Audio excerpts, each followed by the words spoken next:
श्री राम। हर हर महादेव। आइए जानते हैं भगवान शिव के जन्म से जुड़ी कुछ अनकही कहानियां। अलग अलग पुराणों में भगवान शिव और विष्णु के जन्म के विषय में कई कथाएं प्रचलित हैं। शिव पुराण के अनुसार भगवान शिव को स्वयंभू माना गया है, जबकि विष्णु पुराण के अनुसार भगवान विष्णु स्वयंभू हैं। शिव पुराण के अनुसार एक बार जब भगवान शिव अपने टखने पर अमृत मल रहे थे तब उससे भगवान विष्णु पैदा हुए, जबकि विष्णु पुराण के अनुसार ब्रह्मा भगवान विष्णु की नाभि कमल से पैदा हुए, जबकि शिव भगवान विष्णु के माथे के तेज से उत्पन्न हुए बताए गए। विष्णु पुराण के अनुसार माथे के तेज से उत्पन्न होने के कारण ही शिव हमेशा योग मुद्रा में रहते हैं। शिव के जन्म की कहानी हर कोई जानना चाहता है। श्रीमद् भागवत के अनुसार एक बार जब भगवान विष्णु और ब्रह्मा अलंकार से अभिभूत हो स्वयं को श्रेष्ठ बताते हुए लड़ रहे थे, तब एक जलते हुए खंभे जिसका कोई भी और छोर ब्रह्मा या विष्णु नहीं समझ पाए से भगवान शिव प्रकट हुए। यदि किसी का बचपन है तो निश्चय ही जन्म भी होगा और अंत भी। विष्णु पुराण में शिव के बाल रूप का वर्णन मिलता है। उसके अनुसार ब्रह्मा को एक बच्चे की जरूरत थी। उन्होंने उसके लिए तपस्या की, तब अचानक उसकी गोद में रोते हुए बालक शिव प्रकट हुए। ब्रह्मा ने बच्चे से रोने का कारण पूछा तो उसने बड़ी मासूमियत से कहा कि उसका नाम ब्रह्मा नहीं, इसलिए वह रो रहा है। तब ब्रह्मा ने शिव का नाम रुद्र रखा, जिसका अर्थ होता है रोने वाला। शिव तब भी चुप नहीं हुए, इसलिए ब्रह्मा ने उन्हें दूसरा नाम दिया, पर शिव को वह नाम पसंद नहीं आया और फिर वे चुपचाप नहीं हुए। इस तरह शिव को चुप कराने के लिए ब्रह्मा ने 8 नाम दिए और शिव 8 नामों रुद्र, सर्व, भाव, उग्र, भीम, पशुपति, ईशान और महादेव से जाने गए। शिव पुराण के अनुसार ये नाम पृथ्वी पर लिखे गए थे। शिव के इस प्रकार ब्रह्मा के रूप में जन्म लेने के पीछे भी विष्णु पुराण की एक पौराणिक कथा है। इसके अनुसार जब धरती, आकाश, पाताल समेत पूरा ब्रह्मांड जलमग्न था, तब ब्रह्मा, विष्णु और महेश अर्थात शिव के सिवा कोई भी देव या प्राणी नहीं था। तब केवल विष्णु ही जल सतह पर अपने शेषनाग पर लेटे नजर आ रहे थे। तब उनकी नाभि से कमल नाल पर ब्रह्मा जी प्रकट हुए। ब्रह्मा विष्णु जब सृष्टि के संबंध में बातें कर रहे थे तो शिव जी प्रकट हुए। ब्रह्मा ने उन्हें पहचानने से इनकार कर दिया। तब शिव के रूठ जाने के भय से भगवान विष्णु ने दिव्य दृष्टि प्रदान कर ब्रह्मा को शिव की याद दिलाई। ब्रह्मा को अपनी गलती का एहसास हुआ और शिव से क्षमा मांगते हुए उन्होंने उनसे अपने पुत्र रूप में पैदा होने का आशीर्वाद मांगा। शिव ने ब्रह्मा की प्रार्थना स्वीकार करते हुए उन्हें यह आशीर्वाद प्रदान किया। कालांतर में विष्णु के कान के मैल से पैदा हुए मधुकट्टभ राक्षसों के वध के बाद जब ब्रह्मा ने सृष्टि की रचना की तो उन्हें एक बच्चे की जरूरत पड़ी। तब उन्हें भगवान शिव का आशीर्वाद ध्यान आया। अतः ब्रह्मा ने तपस्या की और बालक शिव को बच्चे के रूप में उनकी गोद में प्रकट हुए। भगवान शिव का विवाह ब्रह्मा के पुत्र दक्ष की पुत्री सती से हुआ।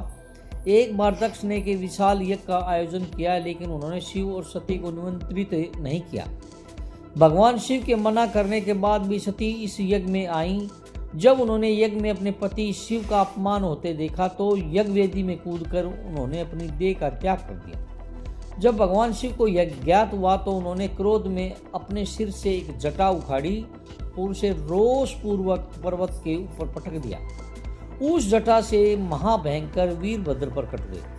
शिव के इस अवतार ने दक्ष के यज्ञ का विध्वंस कर दिया और दक्ष का सिर काटकर उसे मृत्यु दंड दिया।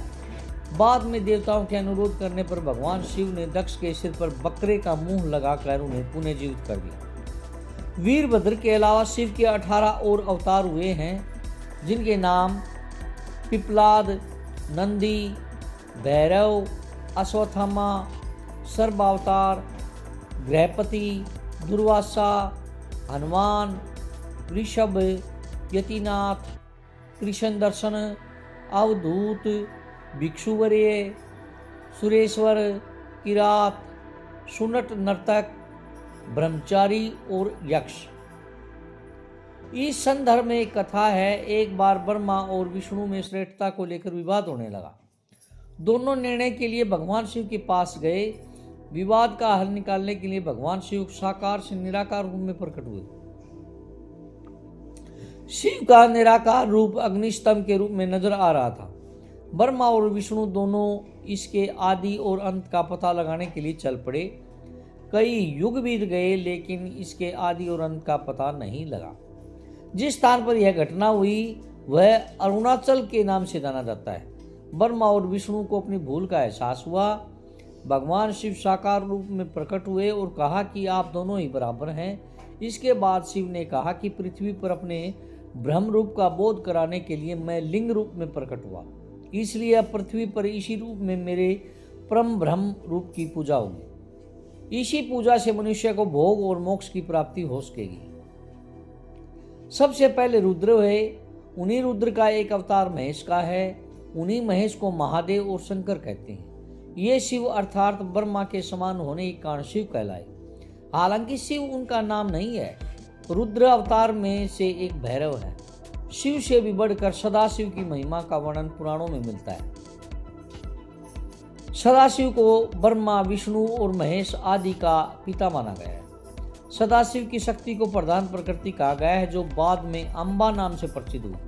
वह शक्ति अंबिका अर्थात पार्वती या सती नहीं कही गई है। उसको प्रकृति, सर्वेश्वरी, त्रिदेव जननी, ब्रह्मा, विष्णु और महेश की माता, नित्या और मूल कारण भी कहते हैं। सदाशिव द्वारा प्रकट की गई उस शक्ति की 8 भुजाएं हैं।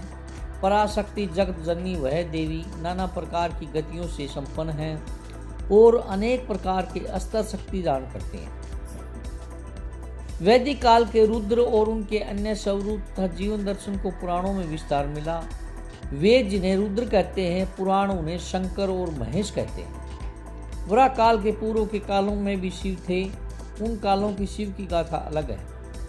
देवों के देव महादेव क्यों कहलाए?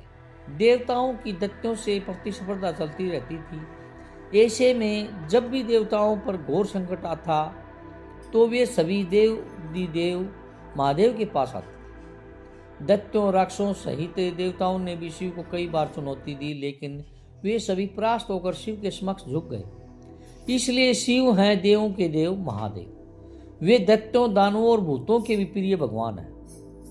संपूर्ण धरती पर शिव का ही धर्म प्रचलित है। आदिदेव शिव और गुरु दत्तात्रेय को धर्म और योग का जनक माना गया है। शिव के 7 शिष्यों ने ही शिव के ज्ञान और धर्म को संपूर्ण धरती पर प्रचारित किया। कहते हैं कि शिव ने ज्ञान योग की पहली शिक्षा अपनी पत्नी पार्वती को दी थी। दूसरी शिक्षा जो योग की थी उन्होंने केदारनाथ में कांति सरोवर के तट पर अपने पहले 7 शिष्यों को दी थी। उन्हें ही सप्तऋषि कहा गया, जिन्होंने योग के अलग अलग आयाम बनाए और ये सभी आयाम योग के 7 मूल स्वरूप हो गए। आज भी योग के ये 7 विशिष्ट स्वरूप मौजूद हैं। इन सप्तऋषियों को विश्व की अलग अलग दिशाओं में भेजा गया, जिससे वे योग के अपने ज्ञान को लोगों तक पहुंचा सके। कहते हैं कि एक को मध्य एशिया, एक को मध्य पूर्व एशिया, उत्तरी अफ्रीका, एक को दक्षिण अमेरिका, एक को हिमालय के निचले क्षेत्र में, एक ऋषि को पूर्व एशिया, एक को दक्षिण में भारतीय उपमहाद्वीप में भेजा गया और एक आदि योगी के साथ वहीं रह गया। अगर उन इलाकों की संस्कृतियों पर गौर किया जाए तो आज भी इन ऋषियों के योगदान के चिन्ह वहां दिखाई दे जाएंगे। आज से 15 से 20 हजार वर्ष पूर्व वरा काल की शुरुआत में जब देवी देवताओं ने धरती पर कदम रखे, तब उस काल में धरती हिम युग की चपेट में थी। इस दौरान भगवान शंकर ने धरती के केंद्र कैलाश को अपना निवास स्थान बताया। विष्णु ने समुद्र को और ब्रह्मा ने नदी के किनारे को अपना स्थान बनाया था। पुराण कहते हैं कि जहाँ पर शिव विराजमान है उस पर्वत के ठीक नीचे पाताल लोक है, जो भगवान विष्णु का स्थान है। शिव के आसन के ऊपर वायुमंडल के पार क्रमशः स्वर्ग लोक और फिर ब्रह्मा जी का स्थान है, जबकि धरती पर कुछ भी नहीं है। इन तीनों से सब कुछ हो गया। वैज्ञानिकों के अनुसार तिब्बत धरती की सबसे प्राचीन भूमि है और पुरातन काल में इसके चारों ओर समुद्र हुआ करता था। फिर जब समुद्र हटा तो अन्य धरती का प्रकटन हुआ और इस तरह धीरे धीरे जीवन भी फैलता गया। सर्वप्रथम शिव ने ही धरती पर जीवन के प्रचार प्रसार का प्रयास किया, इसलिए उन्हें आदि देव भी कहा जाता है। आदि का अर्थ है प्रारंभ। शिव को आदिनाथ भी कहा जाता था। आदिनाथ होने के कारण उनका एक नाम आदिश भी है। इस आदिश शब्द से ही आदेश शब्द बना है। नाथ साधु जब एक दूसरे से मिलते हैं तो कहते हैं आदेश। शिव के अलावा ब्रह्मा और विष्णु ने संपूर्ण धरती पर जीवन की उत्पत्ति और पालन का कार्य किया। सभी ने मिलकर धरती को रहने लायक बनाया और यहाँ देवता, दैत्य, दानव, गंधर्व, यक्ष और मनुष्य की आबादी को बढ़ाया। हर महादेव। आपको भगवान शिव जी के जन्म संबंधित जानकारी अच्छी लगी हो तो प्लीज़ लाइक, सब्सक्राइब एवं कमेंट जरूर करिए।